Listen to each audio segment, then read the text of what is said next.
What's up, Internet? Kern1776 here with another video for you. So a few weeks ago, I made a video about some ridgeline knots, or some knots that I use while putting up a ridgeline or building a basic shelter where a ridgeline is involved. And I got a lot of DMs and I got a lot of messages and a few emails from people that were really interested in seeing more knots. I got some cordage here and we're gonna look down here on the table and I'm gonna show you a couple more knots. These knots, probably many of you already know how to tie. Maybe some of you don't even know what the name of them are. May have been doing them for years and just didn't know. Some of you probably have no clue what kind of knots these are, nor how to tie them. And of course, some of you probably know way more about knots than I do, and that's okay. I'm here to show you guys these couple knots, and you can add them to your list of knots if you haven't already. Yeehaw. So let's get started.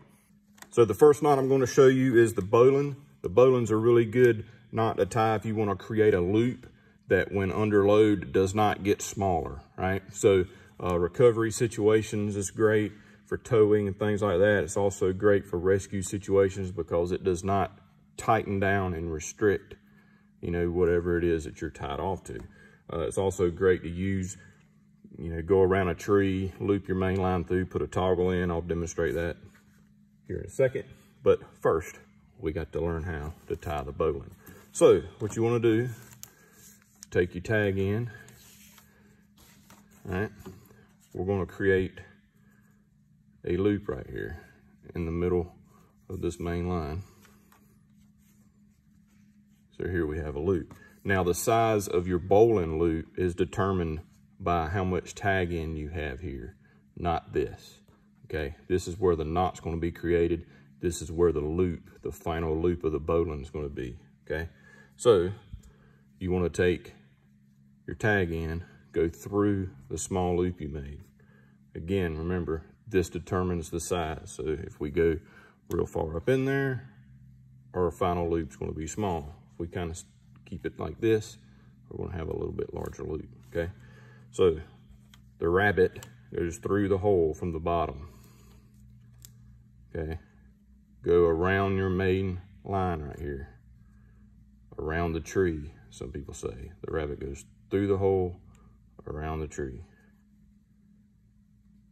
back through your original loop or your hole.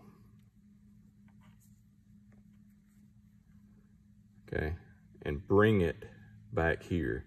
This is the same tag end. I went through, around, and back in. Bring it here, pinch it. Okay, grab your main line. You can hold here too. Grab your main line and pull this up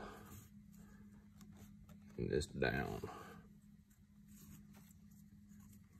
And there you have your bowline. Okay, so this loop under load is not going to come down and make this loop smaller. Okay,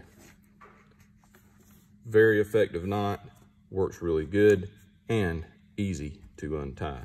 There's your bowline. Yeehaw.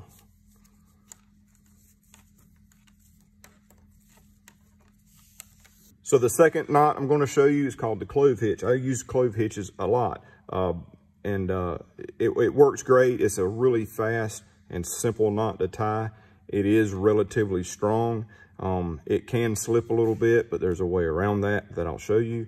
And it unties really easily too. So you can use the clove hitch to, you know, strap to a horizontal bar or a vertical bar. I find myself doing it a lot with horizontal bars, posts, boat cleats, things like that.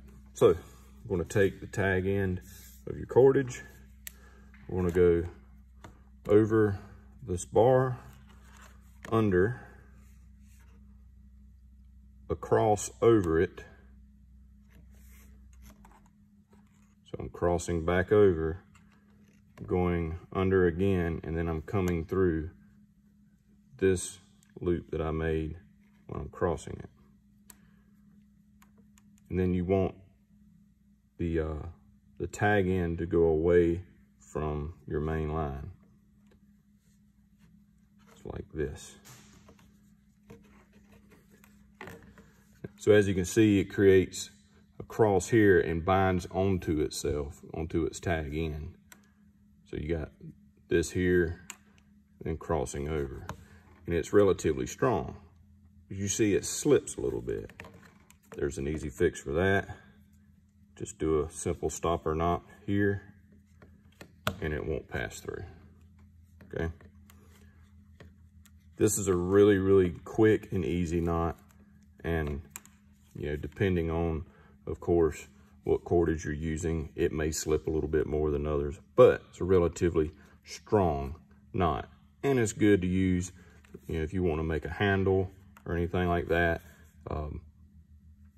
You can use the clove hitch.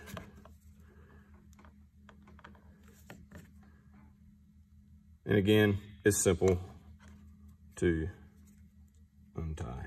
Just grab where the cross is, lift up, voila. So there you go, a couple knots for you to add to your list if you haven't already. Hopefully you liked this video. If you did, be sure to comment and like down below and share with your friends. If you're watching on YouTube, be sure to hit the subscribe button and the little bell icon right there. That way you know when I'm posting new videos. All right? Love you. Mean it. We'll see you on the next video.